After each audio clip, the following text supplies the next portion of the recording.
stack metal to the price. I do this shit for real. Alright guys, this is Noah's Performance Works. Today we're just doing a butt welding video. We've seen some really good responses on the welding round tubing techniques and different ways to weld things. So now I'm just going to show you guys how to do some butt welding, or how I would do some butt welding. Basic tools, what we've got a grinder with a flapper wheel. Doesn't really matter what grip. Of course, welding gloves, our helmet. Still using our Lincoln welder, our budget-friendly Lincoln welder on gas. Biggest thing is, what we're going to do first is we're just going to bevel the edges here so we get good contact. I need a wop. No, maybe not. Okay, so we get the grinder real quick. We'll bevel these edges. Safety glasses first.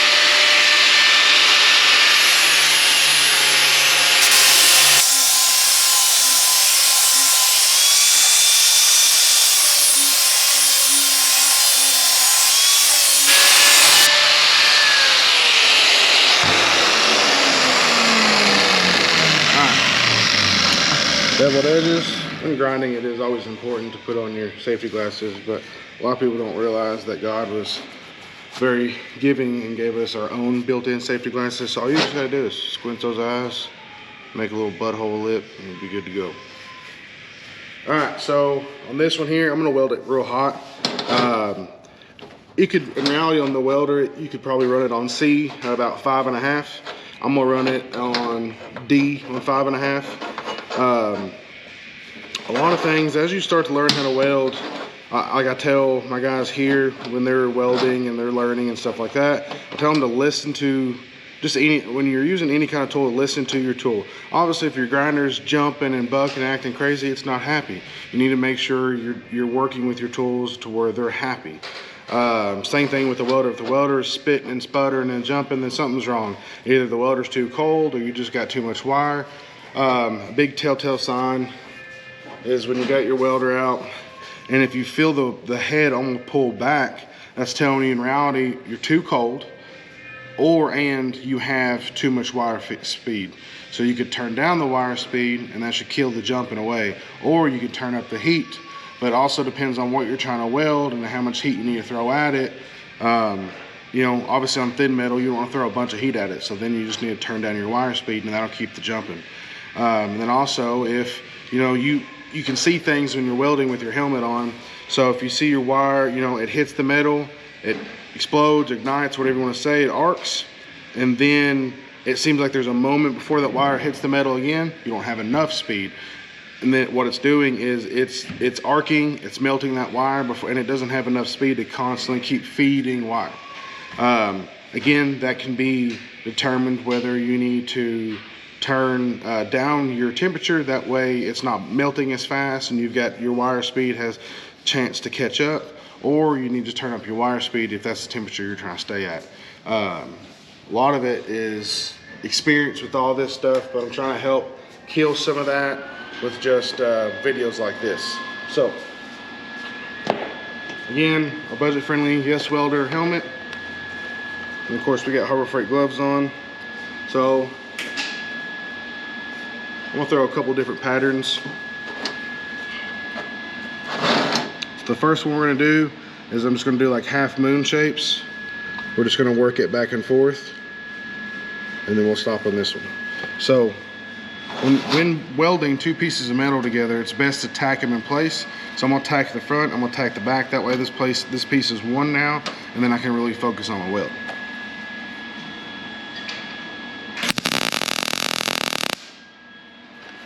When tacking in place too, it's going to give you a chance to see if your settings on your welder are pretty accurate of what you want.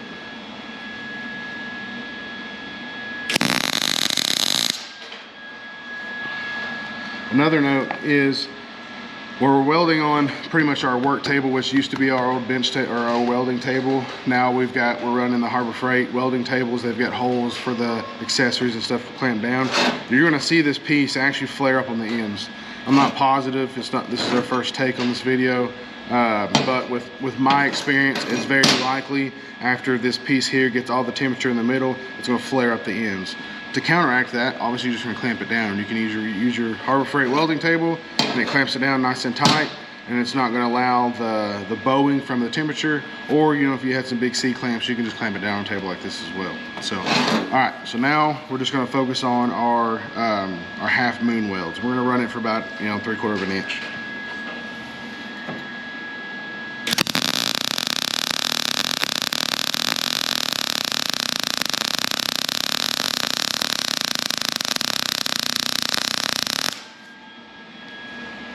That was more like 1/2 inch.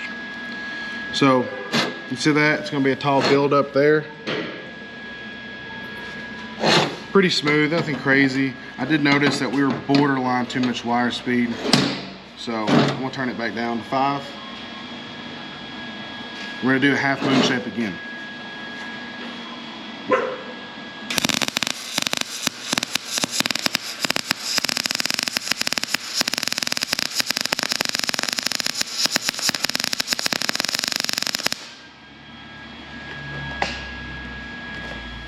Doing the video, hang on. Ooh, look at that, is that a Rust Belt Bronco shirt? Yeah. All right, guys, so you could listen to that part there, how the welder didn't seem like a constant, just, you know, arcing sound. It was kind of sporadic. You heard it jumping a little bit. Wire speed is a little too slow. So we're gonna turn up the wire speed just a touch. Before it was 5.5, seemed like it might have been a touch too much, and then 5 was not enough, so obviously we're gonna split the difference. So we're just gonna keep with the half moon right now.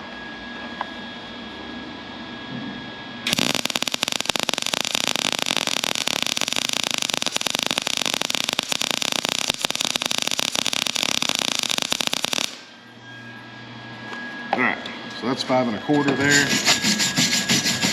All right, so those are just half moons. They're all right. You know, I'm not a big fan of the half moon, but see that buckle we're already starting to get? You know, that was 2 flat pieces of steel. But, all right, so now what I'm gonna do is, one of my favorite patterns is the J hook. Come down, preheat my metal, and hook into it. Come down, hook into it. Come down and hook into it. We're gonna see what this does. I'm gonna leave it right, actually I'm gonna turn it back to about 5.5. Now, something else to talk about is on that first one, I said there might have been a little bit too much wire speed. That's also based on my speed of welding, how fast I was moving. I could speed my movement up, and that would kind of counteract the speed of the wire. Temperature was fine. It was mainly the speed of the wire or the speed of me. That's for the welder to determine.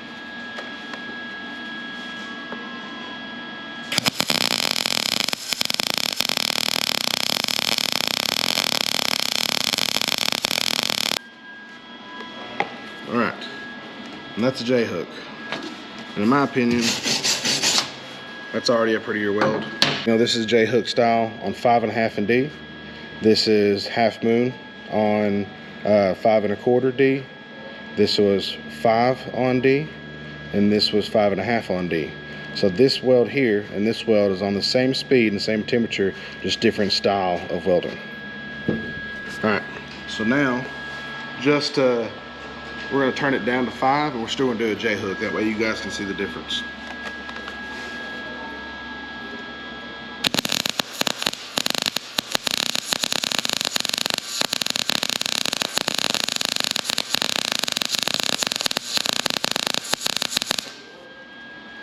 All right, you could tell right away that welder wasn't as happy. But with that being said, welds still don't look bad. In my opinion, that's on 5, so the 5 here and the 5 there, just half moon J. I would still rather run the J. So on stuff like that little end there, all we're gonna do, so to finish your weld at the very end, instead of just having it finished like this, all you wanna do is just make a little circle, and that'll cap off. Generally you wanna come down, this would come down one more J hook, and then I'd circle it off.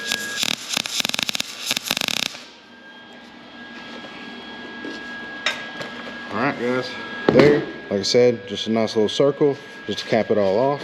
We'll clean it off with the brush. And that's it. But like I said before, that's what the bowing is. Let's just do the temperature. You can see all the temperature coming in through the metal. That's pretty fair penetration for considering what we were doing. We would see a little bit more penetration if we just did a constant weld. which is recommended, but for this is just a test piece, that's it. So you let me know what you think.